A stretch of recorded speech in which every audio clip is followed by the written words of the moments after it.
Seigneur. Éternel notre Dieu, merci pour ce moment que tu rends possible. Merci Seigneur pour ta grâce que tu m'accordes de pouvoir me tenir au-devant de ton peuple.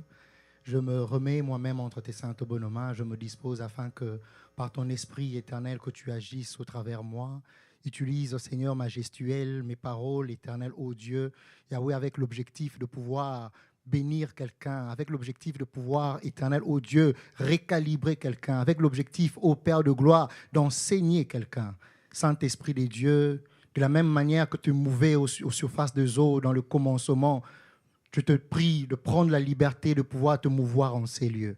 Que tout ce qui n'est pas de toi, Seigneur, ô Dieu, nous les bannissons en ces lieux. Au nom de Jésus, nous avons ainsi prié. Amen. Amen. Amen. Est-ce que nous pouvons donner une bonne main d'acclamation à Dieu? De là où tu es, si seulement tu es capable de pouvoir acclamer Dieu, fais-le. Fais-le de la bonne manière. Fais-le comme étant quelqu'un qui n'est pas malade.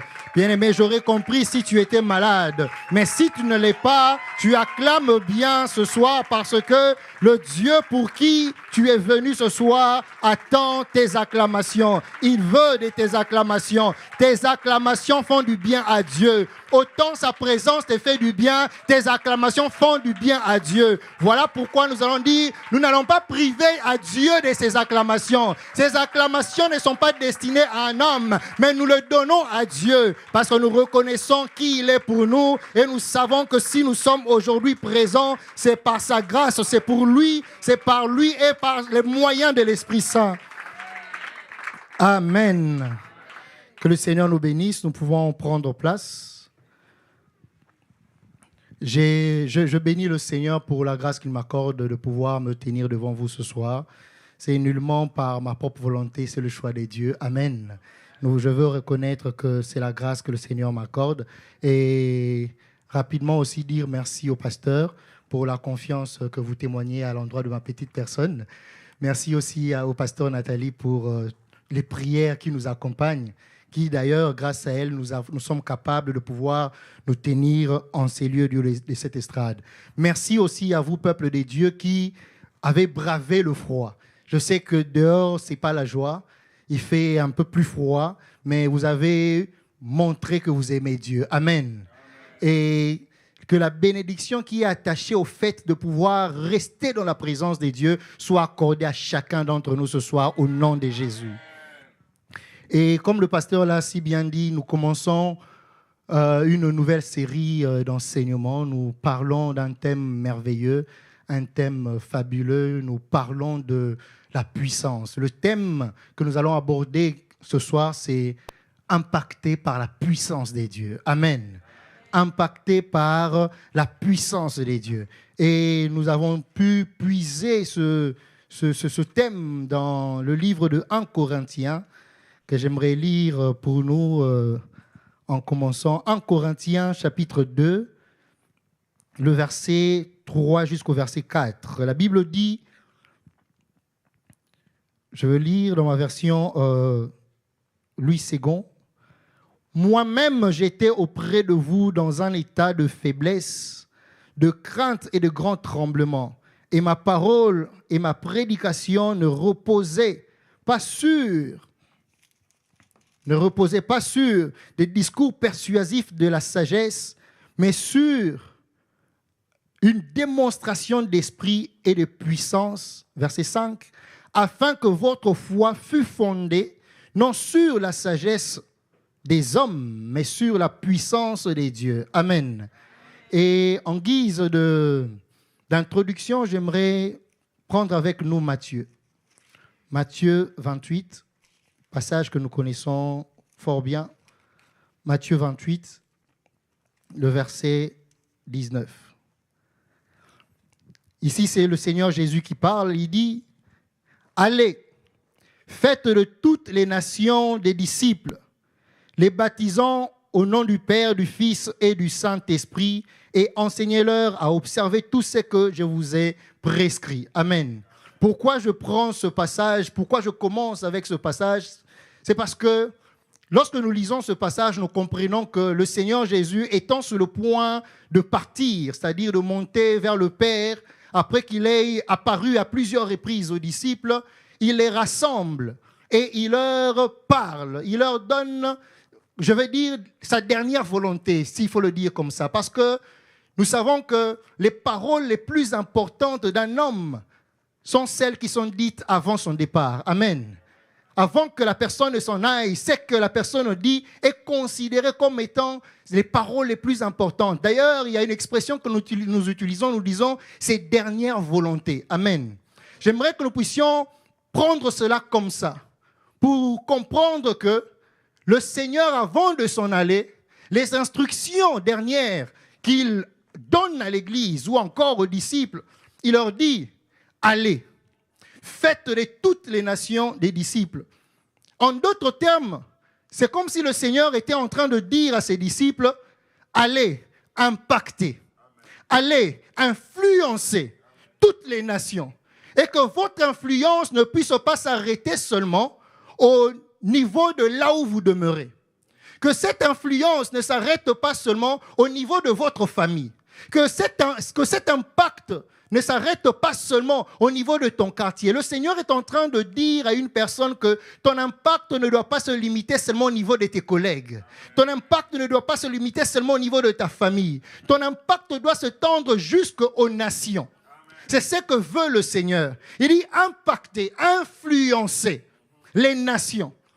Bien-aimé dans le Seigneur, s'il faudrait faire une petite, je vais dire, une analyse grammaticale rapidement, c'est que dans le dire de Jésus, Jésus dit « allez », virgule. Je m'attendais à ce qu'il puisse préciser l'endroit où nous devons aller.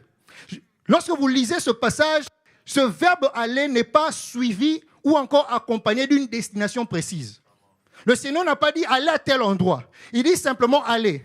Aller pourquoi? Pour faire des nations. C'est pour dire que même lorsque tu auras impacté 5 personnes, cela ne t'arrête pas là. Même lorsque tu auras impacté 10 personnes, ne t'arrête pas là. Même lorsque tu auras impacté 20 personnes, ne t'arrête pas là. Pour te dire simplement qu'il n'y a pas de quota à atteindre. Le Seigneur te dit, vas-y seulement. Continue d'impacter, continue d'influencer. Et lorsque je lis ces choses, je comprends quelque chose, je me dis, mais Seigneur, qu'est-ce que tu veux dire par là?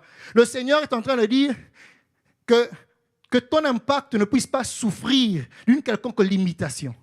Que ton impact ne puisse pas souffrir d'une quelconque circonscription. Ça dit que impact jusqu'aux nations, impact même dans les lieux les plus lointains. Que ton impact soit étendu jusqu'à des limites. C'est ce que le Seigneur veut pour nous, Église, pour nous, ses disciples. Mais lorsqu'il dit, allez faites de toutes les nations, allez impacter toutes les nations, je me dis, mais pasteur, comment est-ce que moi je vais impacter les nations? J'ai une adresse ici, j'habite à l'Hébreu-Neuf. Parce que lorsqu'on parle de nations, on parle des pays européens, on parle des pays d'Afrique, on parle des pays d'Asie, on parle des pays de l'Océanie. Mais comment est-ce que moi, qui ai une adresse ici, seulement ici, à Québec, comment vais-je impacter même les nations? J'aimerais dire à une personne que là où physiquement tu es incapable d'arriver, l'écho de tes œuvres arriveront. Ne te dis pas seulement que moi je suis seulement ici, je ne saurais pas impacter ceux qui sont en France. La Bible est en train de dire dans Ecclésiaste chapitre 7, le verset 1er, la Bible dit, une bonne réputation vaut mieux qu'un parfum de grand prix. Écoute, si je prends un parfum le plus cher, un parfum de $500, et qu'on l'amène ici, peut-être qu'il y a des parfums plus chers que ça, je ne sais pas, prenons $500, si on le casse, on casse la bouteille ici, l'odeur sera répandue dans toute la salle. Peut-être que ceux qui vont dans le casino à côté vont aussi sentir cette odeur. Mais cette odeur n'arrivera pas à l'université de Laval. Cette odeur ne sera pas répandue jusque peut-être à l'Hébreu-Neuf, non. Mais une bonne réputation s'étend. Tu peux être ici, mais l'écho arrive à des lieux lointains. C'est ce que le Seigneur était en train de dire à ses disciples. Allez, impacter, influencer. Ne vous arrêtez pas lorsque vous aurez impacté une dizaine de personnes. Mais faites en sorte que même au travers de vos œuvres, que vos œuvres puissent impacter les personnes qui sont au loin. Amen. J'aimerais annoncer à une personne, dire à une personne que Dieu attend ton impact.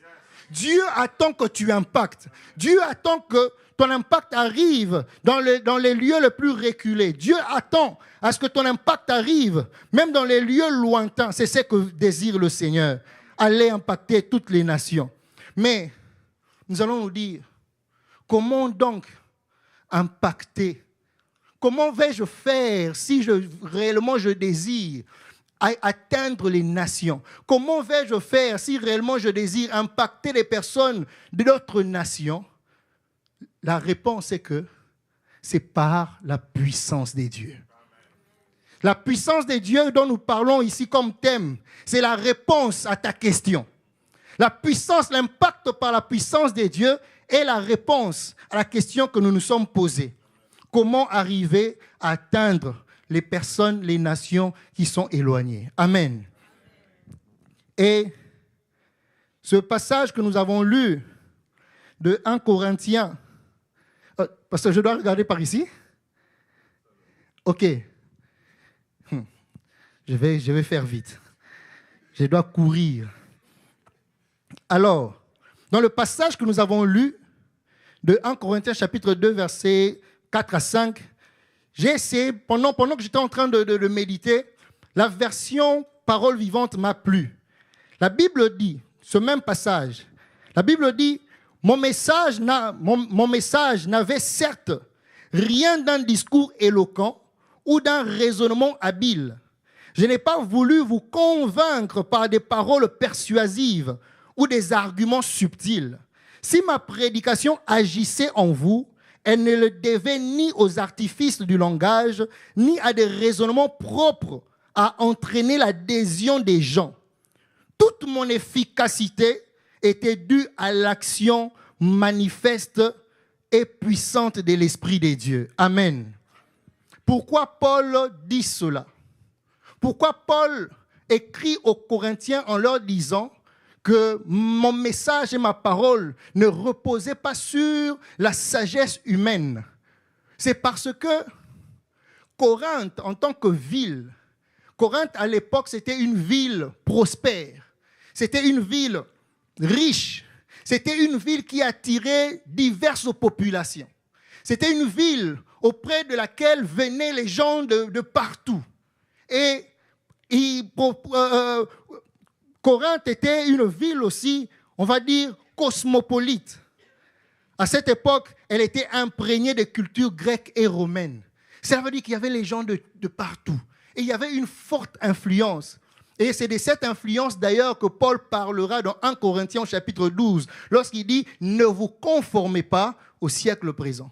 Parce qu'il y avait tellement de tendances à l'époque à cause de la diversité. Et à Corinthe, il y avait plusieurs orateurs. Il y avait plusieurs philosophes, penseurs. Il y avait plusieurs enseignants. Et même, nous le voyons même à l'époque de Jésus, déjà, il y avait beaucoup. Jésus n'était pas le seul à enseigner. Si vous lisez les évangiles, vous verrez que lorsque Jésus enseignait, il arrivait par moments qu'il soit interrogé par des gens et on disait « Rabbi ». Rabbi veut dire maître. Les gens qui appelaient Jésus Rabbi ou maître ils ne l'appelaient pas maître parce qu'ils reconnaissaient la seigneurie de Christ. Mais ils l'appelaient maître parce qu'ils reconnaissaient qu'il était un enseignant. Ainsi, à Corinthe, il y avait aussi beaucoup d'enseignants. Et il y en avait d'autres qui prêchaient sur les valeurs sociétales. Il y en avait d'autres qui prêchaient essentiellement la bienséance et les valeurs morales. Il y avait aussi d'autres personnes qui, elles, enseignaient des pratiques, l'ensemble des pratiques par lesquelles atteindre Dieu. Mais aucun de ces enseignements ne sauvait véritablement l'homme. C'est ainsi que je vais ouvrir une petite parenthèse pour dire que la foi que nous confessons, la foi chrétienne est différente de la religion. La foi chrétienne est différente d'autres religions. Déjà que nous ne sommes pas dans la religion. Nous ne sommes pas dans la religion. La différence entre la foi chrétienne et les religions, c'est que dans les religions que nous connaissons, que ce soit comment on les appelle déjà? musulman ou encore bouddhiste ou encore quoi que ce soit, lorsque vous entrez dans toutes ces religions, vous voyez que c'est l'homme qui fait des efforts, qui cherche à atteindre Dieu, qui veut être sauvé en atteignant Dieu. Mais dans la foi chrétienne, c'est Dieu lui-même qui vient sauver l'homme. C'est Dieu qui descend, il vient par sa grâce pour sauver l'homme.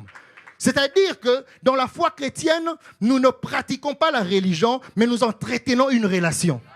Nous sommes en relation avec Dieu, d'après ce que nous dit Jean, chapitre 1er, le verset 12. La Bible dit, à ceux qui ont reçu sa parole, il leur a donné le pouvoir de devenir enfants de Dieu, lesquels sont nés ni de la volonté de la chair, ni du sang, mais de la volonté de Dieu. J'aimerais dire à une personne que la naissance ne dépend pas de l'enfant, mais la naissance dépend des parents.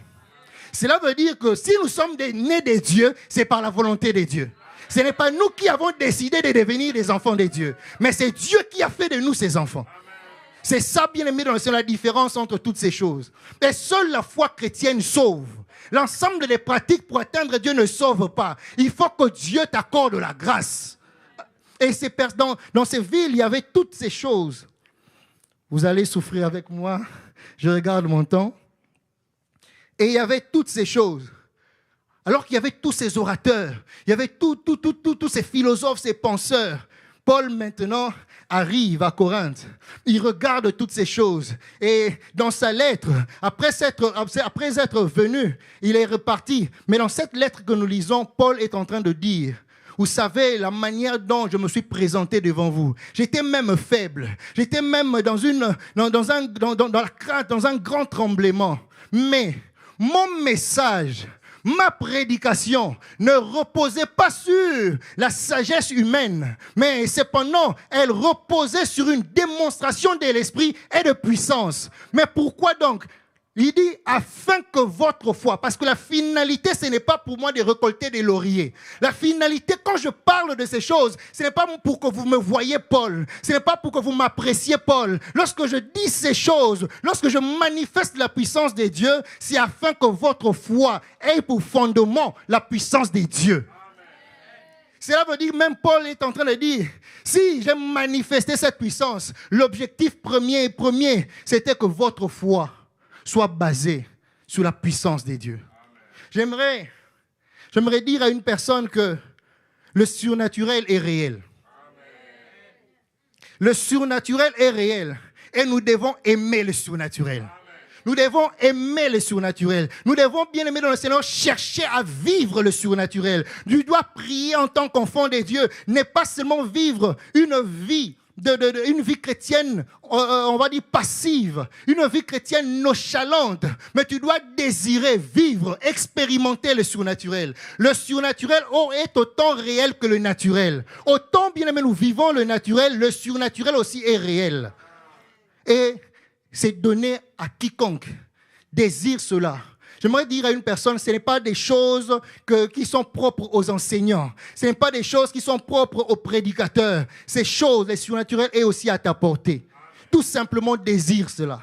Désire vivre cela. Désire que l'Esprit de Dieu se manifeste dans ta vie. Cela est possible. Bien-aimé dans le Seigneur, lorsque nous parlons de ces choses, moi, mon plus grand problème a toujours été celui de l'Église. Quand nous prêchons ces choses, et que nous autres, nous sommes assis, nous avons tendance à croire que cela ne concerne que les hommes de Dieu. Non, bien-aimés dans le Seigneur, ces choses que nous prêchons, ce sont des choses qui te concernent. Ce sont des choses pour toi. Le Seigneur attend aussi que chacun d'entre nous soit capable d'expérimenter ces choses. Paul est en train de dire, c'est par une manifestation de puissance que ma prédication reposait. C'est-à-dire que Paul a changé de langage. Les gens parlaient de beaucoup de langages, des langages qui émanaient de la sagesse humaine. Paul a regardé, il a dit non, dans cette affaire-ci, il faut venir avec un autre langage. J'aimerais dire à une personne que les gens ont trop entendu. Les gens ont entendu tellement de paroles. Les gens ont entendu, oui, c'est l'évangile. Ils ont entendu cela. D'ailleurs, je vais te montrer quelque chose en y allant. Les gens, oui, certes, ils ont entendu. Mais l'époque dans laquelle nous sommes, c'est une époque où nous devons avoir le langage de la puissance. Nous devons avoir le langage de la puissance. Parce que ce n'est que, parfois, ça nécessite la puissance pour qu'une personne puisse croire en Dieu. Parfois, ça nécessite la puissance pour que la foi soit bâtie. Ça nécessite la puissance pour qu'une personne soit convertie. Ça nécessite la puissance pour arriver à transformer une vie. Et Paul, il change de langage. Il ne vient pas avec les discours persuasifs des hommes, mais il vient avec une manifestation de l'esprit. J'aimerais dire, c'est pourquoi ne sois pas celui qui, en préparant mon message, alors que mon esprit s'en allait autre part, le Seigneur m'a montré, il m'a dit, insiste là-dessus. Car les choses que nous sommes appelés à faire les concernent. Vous savez, alors que nous sommes au mois de décembre et que nous parlons de la puissance, de l'impact, pour d'autres, ça serait comme, finalement, on achève ce thème-là d'impact, l'année est finie, n'est-ce pas? Mais j'aimerais dire à une personne que pour nous, c'est que nous sommes comme les enfants d'Israël. Étant sortis de l'Égypte, nous sommes arrivés au désert. Dans le désert, Dieu leur donne beaucoup de préceptes, il leur donne beaucoup d'instructions. Mais lorsqu'ils arrivent, ils partent de Lévitique, ils partent de Nombre, mais ils arrivent à Deutéronome. Dieu est en train de faire quoi? De récapituler.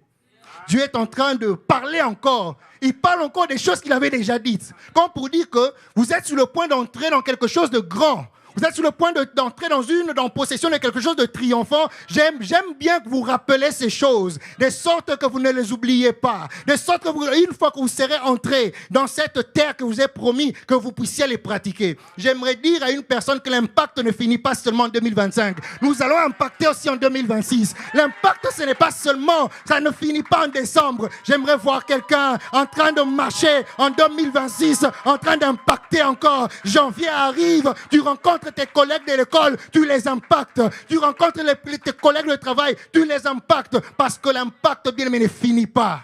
L'impact ne finit pas. Voilà pourquoi il est important. Je disais à une personne, je lui ai dit, écoute, ne sois pas cette personne à qui on serait en train de confier une affaire, un problème. Confier peut-être une peine. Quelqu'un vient à toi, il te parle de la situation qu'elle est en train de traverser. Ça peut être une situation de maladie, une situation de difficulté. Ne sois pas ce chrétien qui finit une conversation avec « ça va aller ». Je t'interdis désormais d'être cette personne, bien aimé, je pèse mes mots, je t'interdis d'être cette personne qui finit, qui conclut une interaction. Après qu'on t'ait soumis des problèmes, tu dis, ma soeur, ça va aller. Non, ne dis pas ça va aller. Désormais, soit c'est celui qui propose la prière. Soit c'est lui qui, après avoir entendu, on te parle des peines, des souffrances, des difficultés, des blocages. Tu dis, est-ce qu'on peut prier? Parce qu'en disant, est-ce qu'on peut prier? Tu es en train de configurer une atmosphère propice à l'opération du Saint-Esprit. Bien-aimés dans le Seigneur, nous étions en train d'évangéliser. On était en train d'évangéliser et avec l'évangéliste, et je me suis retrouvé quelque part et j'avais une sœur. Elle était en train d'acheter, de payer de la crème et tout ça. Je viens lui parler. Aussitôt, je lui ai adressé la parole. Elle m'a dit, non, je suis en retard et tout ça. Je dois aller travailler. Mais j'ai tellement de problèmes à mon travail. Alors que moi, j'étais venu avec l'évangile pour dire, ma sœur, tu sais, Dieu t'aime, nanani, nanana. On dit, j'ai tellement de problèmes. J'ai dit, mais c'est à quel niveau? Et je ne peux pas te dire. Mais dis-moi comme ça, non, je ne peux pas te dire. J'ai dit, ok, je n'ai pas forcément besoin de savoir. Est-ce que je peux prier pour toi? Est-ce que je peux prier? Parce que j'étais sûr et certain. Mon problème, ce n'est pas les choses qui peuvent arriver sur l'instant. Mon problème, ce n'est pas de savoir ce qui va arriver. Mais mon problème est qu'au moins, j'ai configuré, j'ai placé un cadre. J'ai laissé le Saint-Esprit agir. J'ai proposé quelque chose de surnaturel qui peut impacter sa vie. J'aimerais que lorsqu'elle s'en ira, qu'elle puisse voir les retombées de ce qu'on a fait sur place. Ce n'est qu'au travers la puissance de Dieu que les vies arrivent à être transformées. Nous devons désirer cette puissance. Nous devons chercher à tout prix à manifester cette puissance. Pourquoi? Parce que, vous savez, l'époque Parce que j'ai de la misère. Je vois que ça descend. OK. D'accord. Je contrôle mon temps. Il y a tellement de choses à dire. Alors, nous devons parler plus du langage de la puissance. Pourquoi? Parce que l'époque dans laquelle nous nous trouvons, c'est une époque où l'homme devient de plus en plus incrédule. Et cette incrédulité n'est pas due à une forme de laïcité, non. L'incrédulité que nous percevons aujourd'hui est due simplement au fait que de plus en plus, le monde propose à l'homme des solutions sans Dieu. Tellement que nous avons des solutions, le monde nous propose des solutions sans Dieu, les gens deviennent incrédules. Ils ne savent plus croire en Dieu. Mais j'aimerais dire à une personne, peu importe les solutions que le monde peut accorder, il demeure des choses dont ils diront que c'est impossible. Il demeure des choses pour lesquelles ils diront que ce sont des maladies incurables. Mais gloire soit rendue à Dieu, à notre Dieu tout-puissant, devant lesquels aucune maladie ne peut rester incurable. Il y a des choses, bien aimés, que Dieu ne conjugue pas. Il y a des termes, bien aimés, dans le dictionnaire de Dieu, ça n'existe pas. Des choses telles que incurables, telles que impossibles, telles que impasse. C'est quoi ça, dit l'Éternel? Impasse, c'est quoi? C'est vous autres qui avez créé ça. C'est vous autres qui avez parlé de l'impasse pour dire qu'il n'y a pas de chemin. Mais je vois Moïse, lorsqu'il est arrivé devant la mer Rouge, il dit, mais ça c'est quoi ça? C'est quoi cette affaire? Le Dieu Tout-Puissant dit, je suis l'Éternel, le Dieu Tout-Puissant. Je vais te montrer que devant moi, il n'y a pas d'impasse. Je vais frayer des chemins même là où il n'y a pas de chemin. Le Seigneur, miraculeusement, une eau profonde, une eau salée, elle s'est bien aimée dans un fondue en deux. Et les enfants d'Israël ont pu passer. J'ai vu des personnes desquelles on a dit, cette affaire, cette maladie, elle est incurable. À date, bien aimé dans le Seigneur, le diabète est aussi considéré comme étant une maladie incurable. Mais bien aimé dans le Seigneur, j'aimerais donner un témoignage rapidement sur la puissance des dieux. Je ne parle pas d'une personne, d'une histoire que j'aurais entendue. Je parle d'une histoire vécue. J'ai un frère qui est aussi pasteur. J'ai un frère, en 2018, il a été diagnostiqué diabétique. Il a été diagnostiqué diabétique parce qu'il était devenu costaud et tout ça. On a dit qu'il est diabétique et tout ça. Il a commencé à prendre cette affaire-là de metformine et autre chose. Mais après, 2020, il a dit, ça, c'est pas ma vie. Ça, c'est pas ma vie. Je crois en la puissance des dieux. Je crois que Dieu peut me guérir. Je crois que Dieu peut mettre fin à cette affaire. Il a commencé simplement à prier. À prier. Et à perdre du poids. À prier, à perdre du poids, à prier. Il a mis sa foi en Dieu. Et bien aimé dans le Seigneur, 2022, il s'en va voir son médecin. Il dit, moi j'aimerais arrêter avec cette affaire-ci. Le médecin lui a dit, mais si vous arrêtez, ça peut devenir grave. Il a dit, non mais j'ai à cœur d'arrêter. Je veux signer des papiers si vous voulez. Mais moi je pense que je dois arrêter. Je ne suis pas diabétique. Mais nous venons de faire des tests il y a 2 semaines. Et nous avons conclu que cette affaire-là, il a dit, non, je signe des papiers, accordez-moi 3 mois. Accordez-moi 3 mois. Après, je reviendrai. Si la chose persiste, ok, nous continuons. 3 mois après, il arrive, on fait des tests comme ça.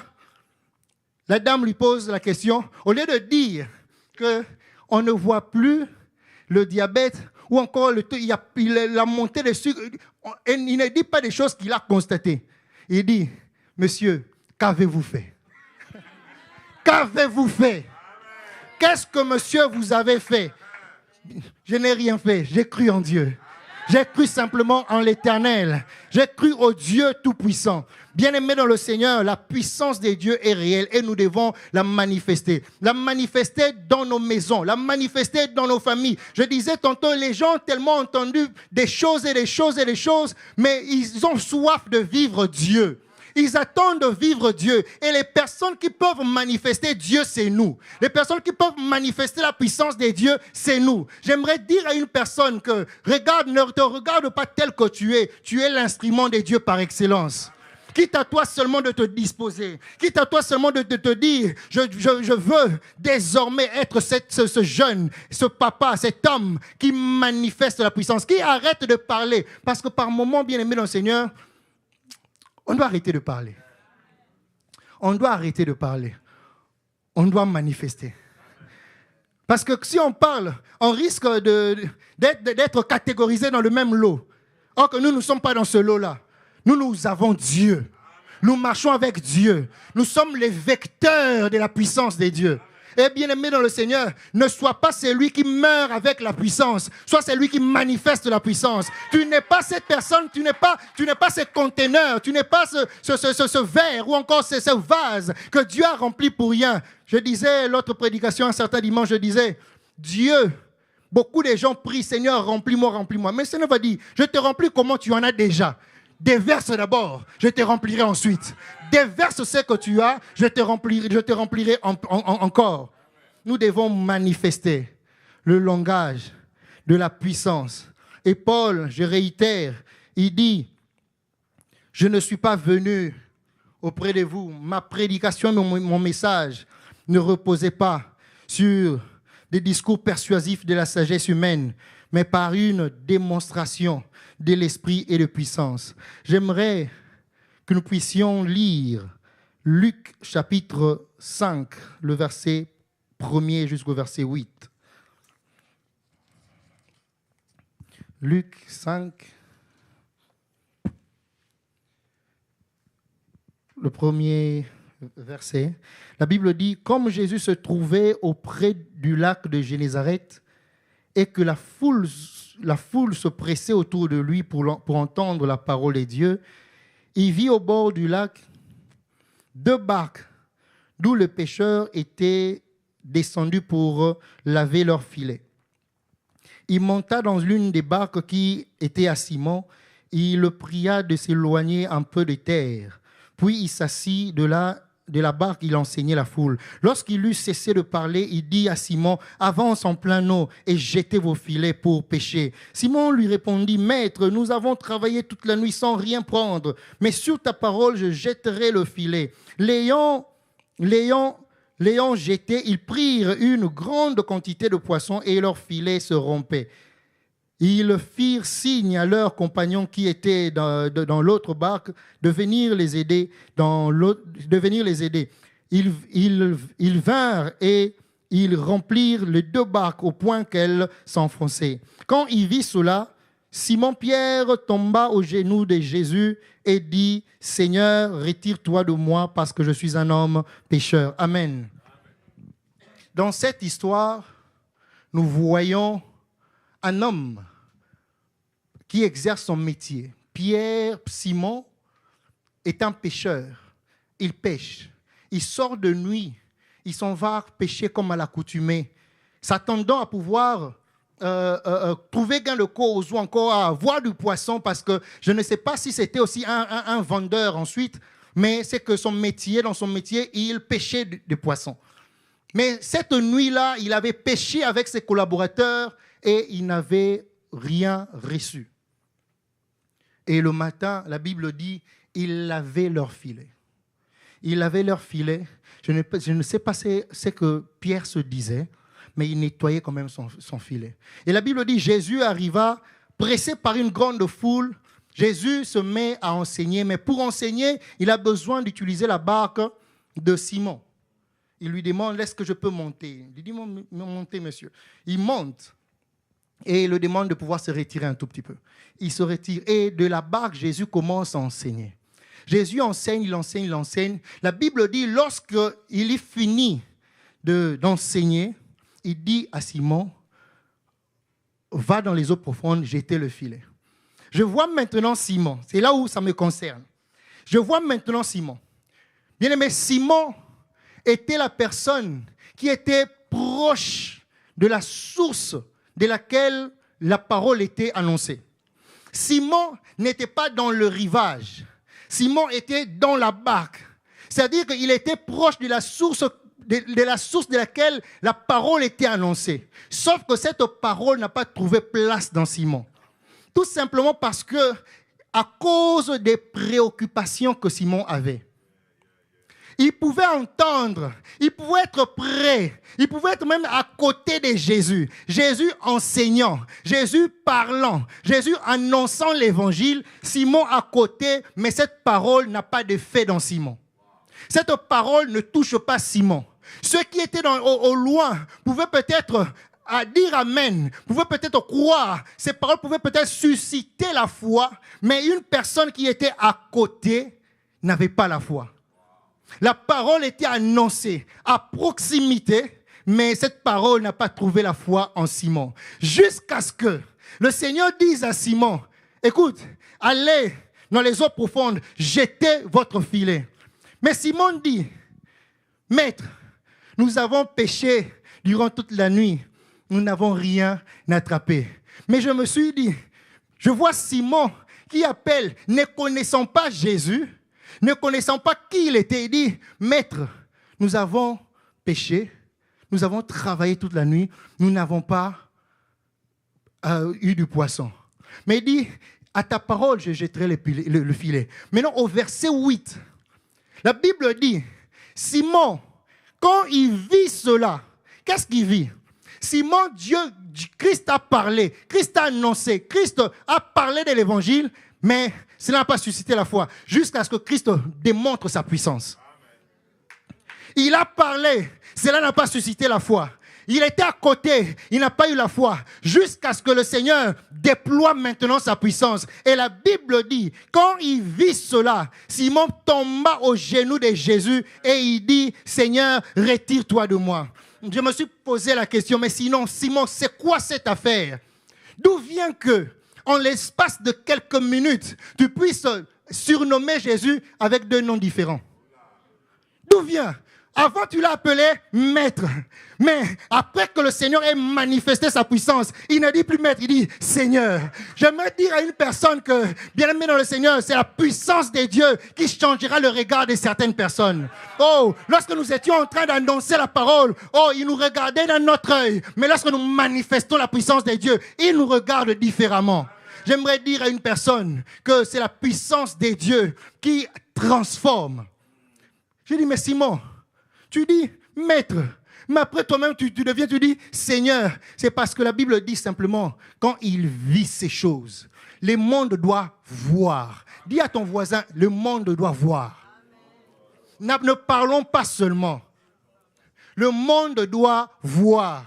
Ce qui a poussé Simon à s'agenouiller. Lui qui se disait, je suis maître dans ce domaine. Lui qui se disait, moi je suis un grand pécheur. Lui qui se disait, j'ai la maîtrise de ces choses. Ce qui a mené Simon à pouvoir fléchir devant le Seigneur, c'est parce qu'il a vu.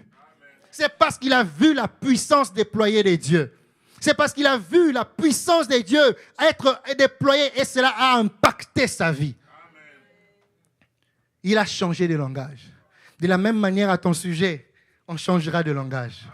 Dans ton sujet, on dit, c'est quoi encore cette unième prédication? C'est quoi encore ce prédicateur? Il vient d'où? Qui est encore cet homme qui vient nous parler encore de ces choses? Nous connaissons bien ces choses. D'ailleurs, c'est notre héritage en tant que Québécois. Nos pères étaient dans la foi. C'est notre héritage. D'ailleurs, si tu as des doutes, va au Parlement. Tu verras beaucoup de signes, des symboles catholiques, des symboles bibliques.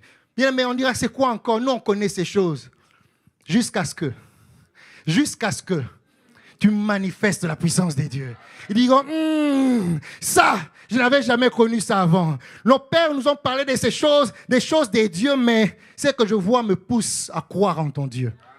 Ce que je vois me pousse à croire en ton Dieu. Et Simon a été impacté. Parfois, bien aimé dans le Seigneur, je vois Jésus, toujours dans cette même scène. Jésus a utilisé deux langages. Il a annoncé la parole. Et cette parole s'est suivie d'un impact, s'est suivie d'une démonstration de puissance. Parfois, ne sois pas seulement une personne qui parle. Ne sois pas seulement une personne qui invite. Viens à notre église. D'ailleurs, j'ai la carte bleue ici. Tiens, on a culte à 10h30. Mais sois celui qui provoque même des situations.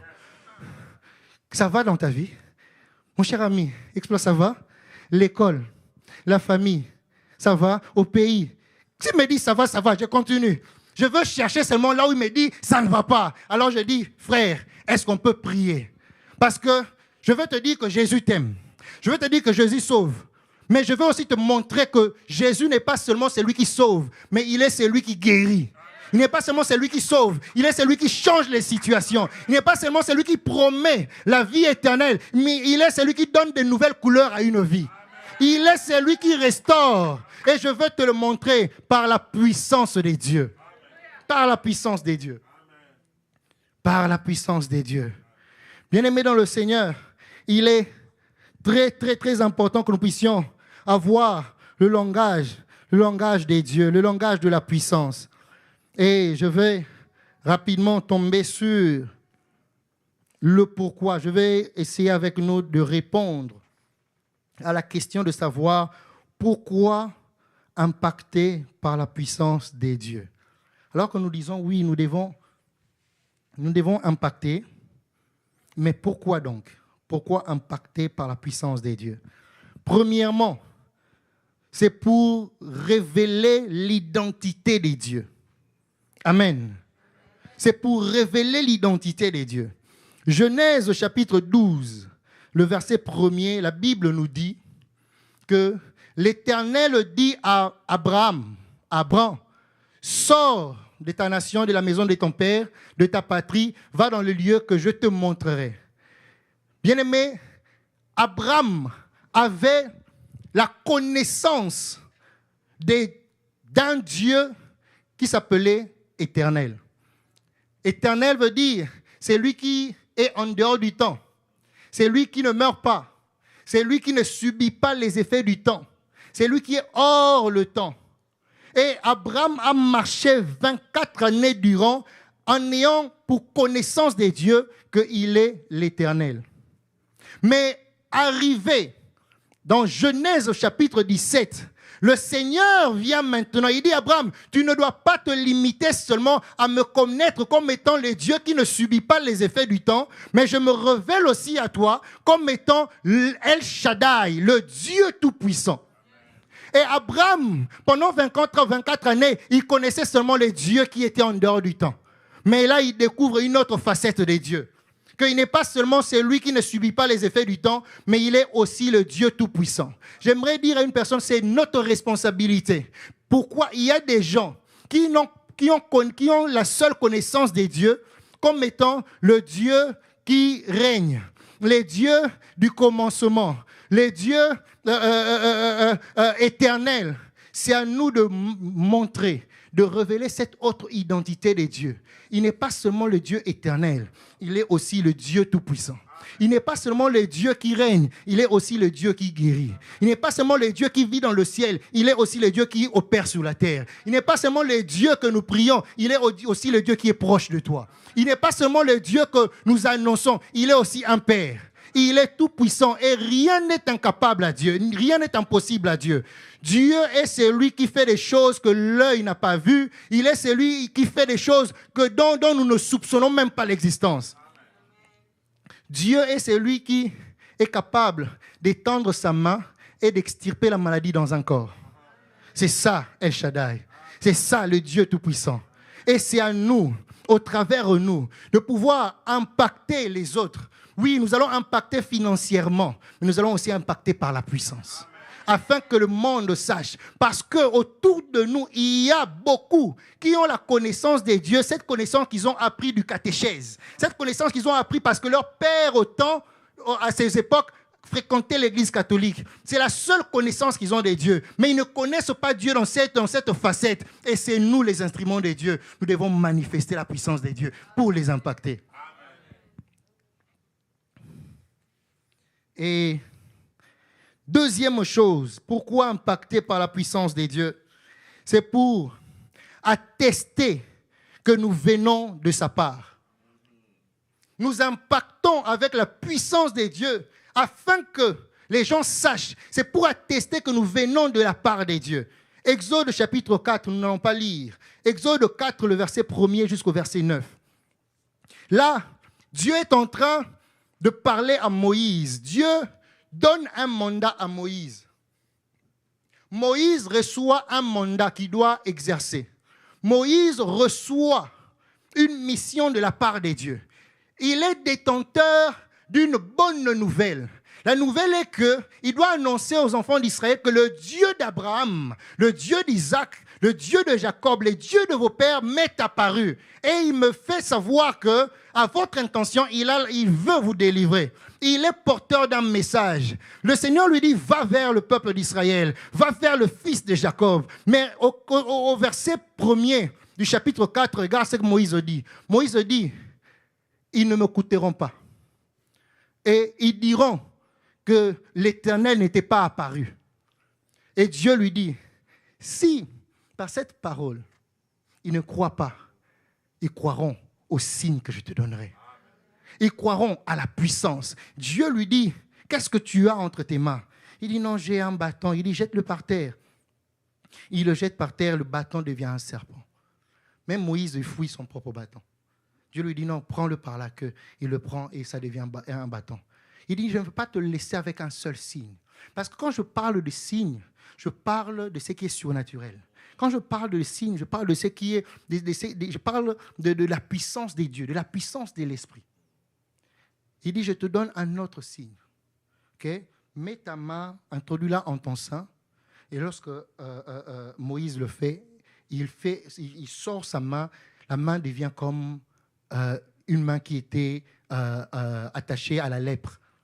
Il dit, remets-le. Il remet, et lorsqu'il sort, la main était guérie. Le Seigneur lui dit, s'il n'écoute pas, il ne te coûte pas, et qu'il ne croit pas en toi, au moins ils croiront par ces signes. Cela veut dire que nous devons être des personnes, les messagers des dieux, qui ne venons pas seulement avec une parole, mais aussi avec des signes, mais aussi avec des prodiges. Au cas où cet homme serait incrédule, ne croira pas en la parole, nous manifestons la puissance des dieux. Et deuxième chose, nous prenons toujours pour attester que nous venons de sa part, Jean chapitre 3, le verset 1er. La Bible dit, mais il eut un homme d'entre les pharisiens, nommé Nicodème, un chef des Juifs, qui vint, lui, auprès de Jésus de nuit, et il dit, Rabbi, nous savons que tu es un docteur venu des dieux, car personne ne peut faire ces miracles que tu fais si Dieu n'est pas avec lui. Il vient, il dit à Jésus, Seigneur, tu m'as convaincu. Pourquoi? Parce que je crois que tu es un docteur venu des dieux. Parce que les choses que tu fais, les prodiges que tu accomplis attestent réellement que tu viens de lui. Bien-aimé dans le Seigneur, c'est pour te dire simplement que le surnaturel ou encore l'impact par la puissance des dieux amène le peuple à reconnaître que tu viens de la part de Dieu. Tu n'es pas seulement un charlatan.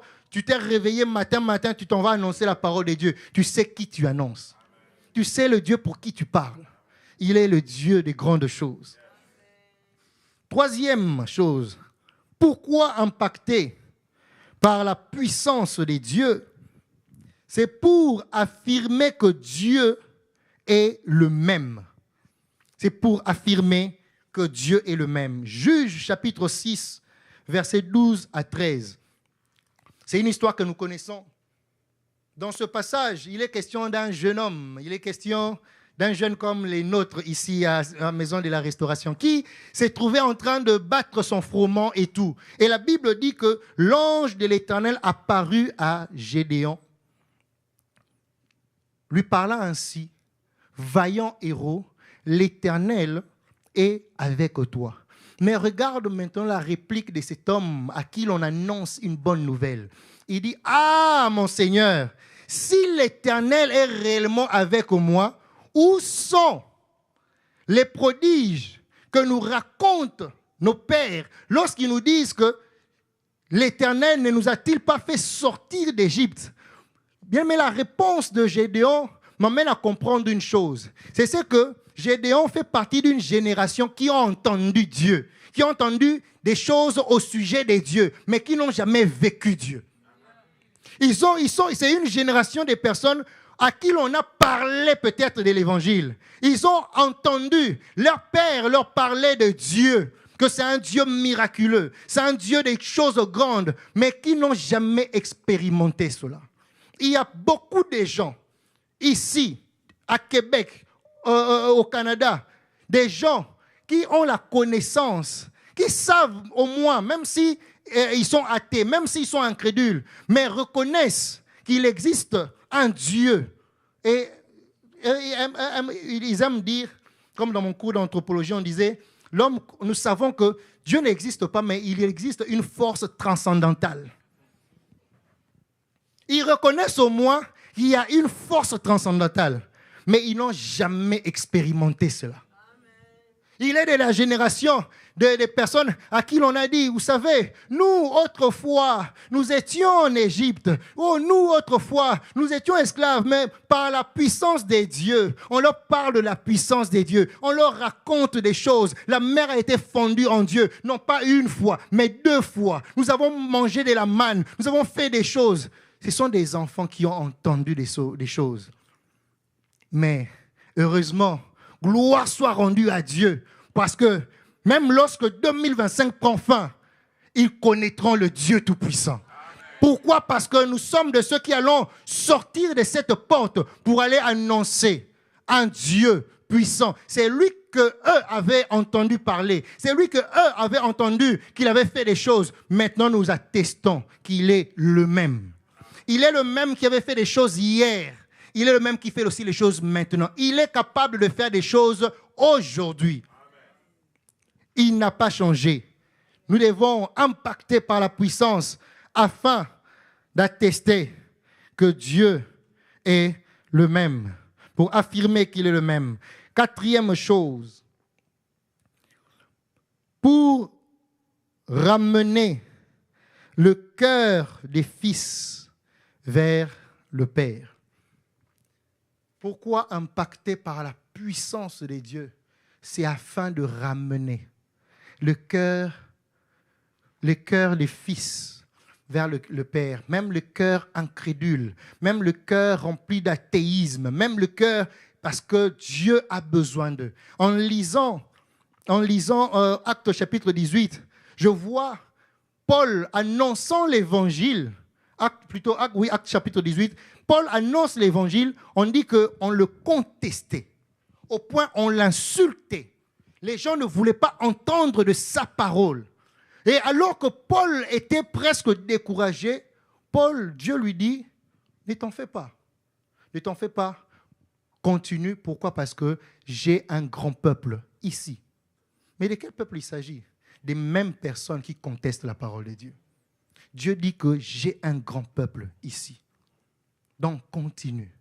Donc, la puissance de Dieu sert à pouvoir ramener tous ces cœurs-là à Dieu. 1 Roi chapitre 18, verset 20 à verset 37, nous connaissons l'histoire. La Bible, au chapitre 17, la Bible nous présente une affaire arrivée en Israël. C'est que les dieux des Baals ont tellement étendu ont tellement pris place au travers par le biais de Jézabel et de son mari Akab, à telle enseigne que les enfants d'Israël ont commencé à adorer, laissant Dieu, ils ont commencé à adorer les dieux de Baal. Et il y a eu un imbroglio dans la ville, au point qu'on ne savait plus, est-ce qu'il faudrait adorer Dieu, est-ce qu'il faudrait adorer Baal? Il y avait une confusion. La confusion était tellement grande que la Bible dit, il eut un homme.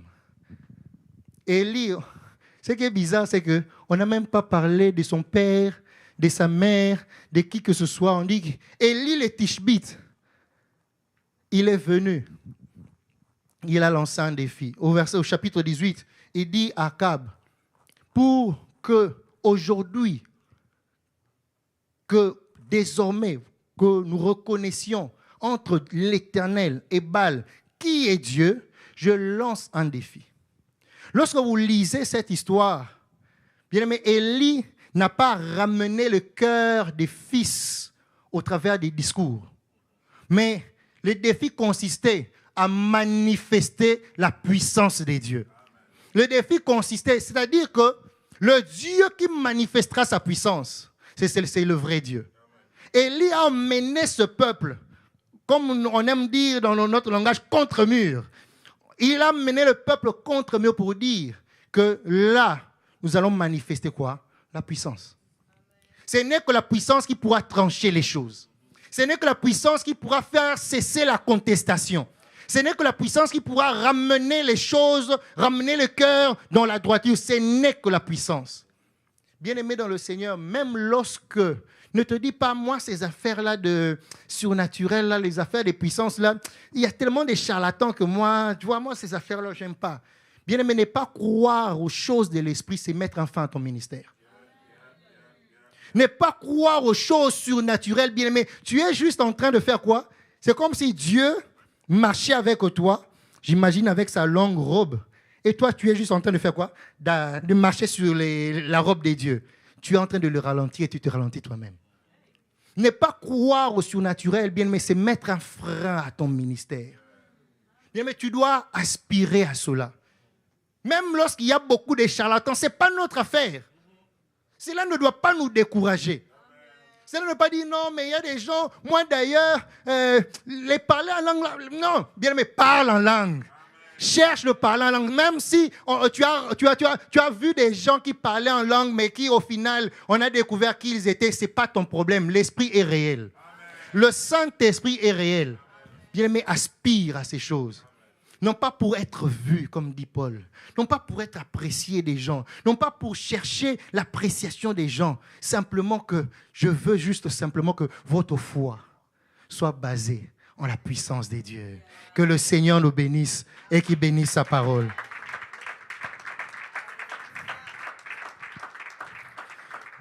Nous allons nous lever, nous allons prier le Seigneur. J'aimerais que nous avons 2 sujets de prière ce soir. J'aimerais que, bien-aimé, que tu pries comme tu ne l'as jamais fait auparavant. Que tu te disposes ce soir, que tu disposes ton être tout entier, que toutes les fibres de ton corps soient disposées, car nous voulons demander à Dieu, nous voulons demander à ce que le Seigneur nous accorde de vivre le surnaturel, de vivre les choses de l'esprit. Alors que nous avons parlé de ces choses, tu es peut-être en train de te poser la question de savoir, est-ce que moi aussi, est-ce que je vivrai cela? Est-ce que je connaîtrai, est-ce que j'expérimenterai cela? Je veux dire à une personne que ces choses sont à ta portée. Désire-les. Désire-les. Voilà pourquoi lève légèrement tes mains. Lève légèrement tes mains. J'aurais bien voulu prier pour les gens, mais je n'ai pas reçu cette instruction. J'aimerais que bien toi et moi puissions simplement élever notre prière à Dieu. Tu vas désirer cela. Ta prière, ta première prière, dis seulement, Seigneur, je veux t'expérimenter. Je veux expérimenter ta puissance. Seigneur, ouvre-moi ce soir. Remplis-moi. Je me présente devant toi comme un vase. Seigneur, je suis vide. Si même tu veux des preuves, Seigneur, ça sonne creux dans ma vie. Ça sonne creux parce que je suis vide. Seigneur, remplis-moi de ta puissance. Élève ta voix, commence à prier. Commence à prier, commence à désirer ces choses. Commence à les désirer de tout ton cœur. Dis, Saint-Esprit, Saint-Esprit, j'ai longtemps entendu parler de toi. Saint-Esprit, j'ai longtemps entendu. On vient de me parler encore de la puissance, Seigneur. Je veux vivre. Je veux vivre, je veux vivre. Je veux vivre. Je veux vivre que cette soirée, que je vive, Seigneur, ta puissance. En cette soirée, je désire vivre ta puissance. Je désire, Seigneur. Mes mains sont légèrement levées vers toi, Seigneur. Yahweh, Papa, je désire vivre, Seigneur, ta puissance. Yahweh, Papa, je suis ton enfant. Ce soir, Éternel, Yahweh, que descende sur moi le flot de l'Esprit. Yahweh, inonde-moi, Seigneur. Yahweh, ouvre ma vie, Éternel Dieu. Je t'ai servi longtemps, Seigneur, sans pour autant avoir, Yahweh, la possibilité d'expérimenter, Seigneur, cette puissance. Mais ce soir, Éternel, Adonai, ne laisse pas passer cette soirée. Ne laisse pas passer cette soirée. Je ne veux pas seulement être cette personne qui prêche la parole. C'est une bonne chose, mais je veux que tu me fasses entrer dans la dimension éternelle, de pouvoir manifester, Yahweh, ta puissance. Yahweh, tu es le Dieu d'autorité. Tu es le Dieu de toute puissance. Je veux vivre, Seigneur, ta puissance dans ma vie. Je veux vivre ta puissance, Papa. Yahweh, Yahweh, Yahweh. Autant tu envoies la pluie, oh, qui quitte le ciel et qui descend pour arroser la terre. Yahweh, Papa, qu'il pleuve, laisse qu'il pleuve sur moi. Laisse qu'il pleuve, Saint-Esprit. Laisse qu'il pleuve, esprit de vérité, de clarté. Laisse qu'il pleuve, Seigneur. Je prie pour les flots. Je prie, Saint-Esprit de Dieu. Je prie, je te désire, Seigneur, ce soir. Yahweh, ce soir. Yahweh, ce soir. Yahweh, remplis-moi, Papa. Yahweh, remplis-moi, Seigneur. Cette soirée, Seigneur, oh Dieu. Je ne veux pas, Seigneur, la quitter. Je ne veux pas m'en aller sans être investi. Je ne veux pas m'en aller sans être revêtu, Seigneur. Yahweh, c'est aujourd'hui, Papa. C'est aujourd'hui, c'est aujourd'hui. C'est aujourd'hui, Seigneur. Yahweh, nous ne sommes pas différents de ceux qui étaient dans la chambre haute. Et comme nous, Seigneur, nous nous retrouvons dans une place éternelle. Yahweh, toi au centre, Père. Laisse qu'il en soit, Papa, de même, comme au jour de la Pentecôte, qu'il pleuve. Yahweh, qu'il pleuve. Saint-Esprit de Dieu, qu'il pleuve. Saint-Esprit de Dieu, qui pleuve, laisse qu'il pleuve ce soir. Esprit de vérité, esprit de puissance, Yahweh, investis-nous pour que nous ne soyons plus le même, pour que nous ne soyons plus le même, mais que nous soyons des personnes éternelles. Autant nous sommes capables d'apporter la parole, que nous soyons aussi capables d'emmener, Seigneur, la puissance. Autant nous sommes capables d'apporter l'évangile, que nous soyons aussi, Papa, de ceux qui manifestent la puissance. Autant nous sommes capables de dire que Jésus sauve, nous voulons aussi dire que Jésus transforme. Autant, Papa, nous sommes capables que de dire que Jésus est le chemin, la vie et la vérité. Nous voulons aussi présenter un Jésus qui guérit. Nous voulons aussi présenter un Jésus qui délivre. Nous voulons aussi présenter un Jésus qui fait cesser le ténèbre. Adonai, El Shaddai, commence par moi, commence par moi. Commence par moi, Saint-Esprit de Dieu. Commence par moi. Avant, Seigneur, de révéler ton identité à d'autres. Yahweh, pendant longtemps comme Abraham, j'ai marché avec une seule connaissance, toi étant le Dieu d'éternité. Mais je me retrouve au carrefour de Genèse chapitre 17. Père, je veux te connaître sous un autre visage. Je veux te connaître sous un autre nom. Je veux connaître le Dieu Tout-Puissant. Je veux connaître le Dieu Tout-Puissant. Je veux connaître le Dieu Tout-Puissant. Yahweh, Papa, ce soir, ne me laisse pas aller. Ne me laisse pas aller vide. Ne me laisse pas aller vide. Ne me laisse pas retourner chez moi vide. Saint-Esprit de Dieu, Saint-Esprit de Dieu, Saint-Esprit de Dieu, remplis-moi ce soir, remplis-moi ce soir, remplis-moi ce soir. Esprit de Dieu, Esprit de vérité, j'ai besoin de toi, j'ai besoin de toi. Investis-moi, Esprit de Dieu. Oh! Saint-Esprit, nous avons besoin de toi, nous avons besoin de toi. Je soupire derrière toi. Je soupire derrière toi. Je te désire, Saint-Esprit. Aujourd'hui, pas comme auparavant. Aujourd'hui, Seigneur, oh Dieu, Yahweh, le désir est tellement intense. Le besoin est tellement fort. Je te veux, Seigneur. Je veux être capable même de sentir le poids de l'Esprit en moi. Le poids du Saint-Esprit. Tellement que tu me charges. Tellement que tu me remplis. Tellement que tu m'investis. Je veux, Seigneur, oh Dieu, être investi de toi. Saint-Esprit, Saint-Esprit, Esprit de vérité, viens nous remplir. Esprit de Dieu, viens nous revêtir. Autant nous sommes, Papa, assemblés. Descends, descends, descends. Descends ce soir, que nous cessions d'être, Seigneur, nous-mêmes, que nous puissions devenir comme toi. Je veux cesser d'être moi. Je veux devenir comme toi. Je veux devenir comme toi. Yahweh, je veux devenir comme toi. Yahweh, Papa, manifester, manifester, manifester la puissance de Dieu. Manifester l'autorité de Dieu. Saint-Esprit, Saint-Esprit, qui tombe sur moi ce soir, la pluie d'en haut, laisse qu'il pleuve, qu'il pleuve, qu'il pleuve, qu'il pleuve dans ma vie. Je suis ce récipient éternel. Yahweh, Papa, je veux bien te servir, mais non pas comme hier. Seigneur, une façon nouvelle de te servir. Une nouvelle façon de te servir, Papa. Yahweh, une nouvelle façon, Seigneur, de parler de toi. Une nouvelle façon, Papa, de prêcher l'évangile. Yahweh, une nouvelle façon, Papa, d'apporter la parole. Yahweh, non pas seulement avec des termes, Seigneur, oh Dieu, non pas seulement avec le français, non pas seulement avec le français, mais avec le langage, Seigneur, le langage d'en haut, le langage des dieux.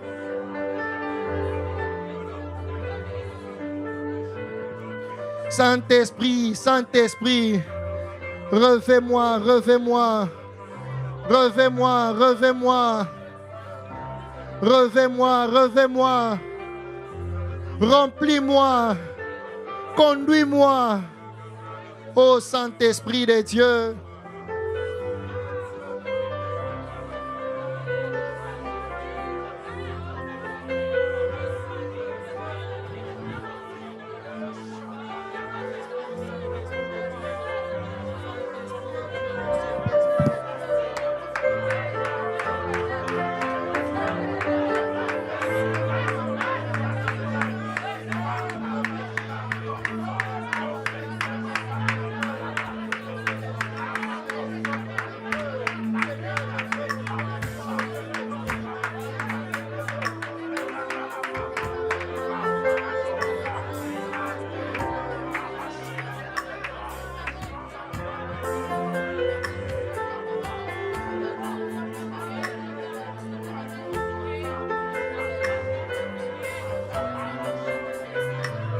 Saint-Esprit de Dieu, remplis-moi.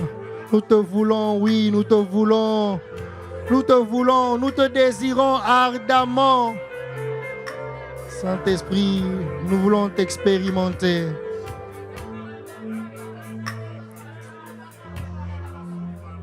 Amen. Bien-aimé, écoute la deuxième intention de prière.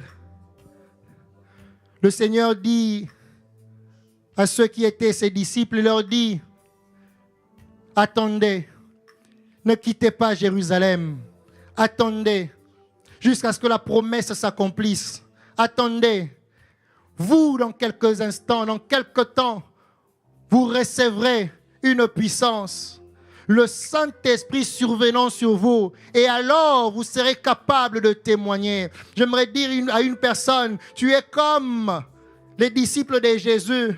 Ils étaient là passant 3 années avec Jésus. Ils étaient suffisamment aguerris en termes d'enseignement. Ils avaient les paroles. S'il y avait des syllabus à l'époque, certainement ils avaient tellement d'enseignements de Jésus. Et le Seigneur a dit, avoir les enseignements c'est bien, mais attendez. Le feu avant la mission.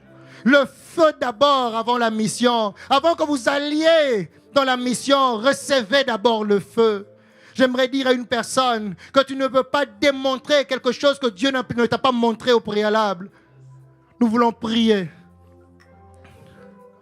Tu vas demander que Dieu te remplisse de son feu. Nous allons demander le feu. Nous voulons vivre le feu. Que l'Éternel t'embrase ce soir. Que Dieu t'embrase de son feu, le feu de l'Esprit. Que tu sois en feu. Il fait de ses anges des messagers, ses serviteurs, des flammes de feu. Élève ta voix. Commence à désirer. Commence à demander le feu, le feu. Le feu de l'Esprit, le feu de l'Esprit. Oh, tu as déjà des enseignements, c'est bien. Mais attends d'abord le feu. Désire le feu, désire le feu. Yahweh, Papa, le feu, le feu, le feu. Yahweh, Papa, investis-nous, Seigneur, ce soir. Yahweh, Yahweh, nous voulons le feu. Embrase-nous, Seigneur. Embrase l'Église. Embrase tes serviteurs. Embrase tes enfants. Embrase-nous, Seigneur, de ce feu qui ne s'éteint point. De ce feu qui ne s'éteint point. Nous voulons, Seigneur, oh Dieu, le feu, Seigneur, en nous. Le feu, Seigneur. Le feu de l'Esprit. Nous voulons, Seigneur, que cela descende sur nous. Que le feu descende ce soir. Même lorsque, Père, nous rentrerons, que ce feu ne se teigne point. Oh Dieu, oh Dieu, oh Dieu. Yahweh le feu, Yahweh le feu. Yahweh le feu ce soir. Le feu ce soir, le feu ce soir. Le feu ce soir, le feu ce soir. Embrase-nous. Embrase-nous comme au jour de la Pentecôte. Yahweh Seigneur, nous désirons le feu. Saint-Esprit de Dieu, tu pouvais descendre sous une autre forme. Tu pouvais descendre sous une autre forme, mais tu as choisi la forme du feu. La forme du feu. La forme du feu. Oui. Nous voulons le feu. Yahweh, avant de pouvoir faire un pas, Seigneur, au dehors, nous voulons le feu. Nous voulons le feu. Nous désirons, Seigneur. Embrase-nous. Embrase-nous. Embrase-nous. Embrase-nous. Embrase-nous de ton feu, Seigneur. De ton feu ce soir.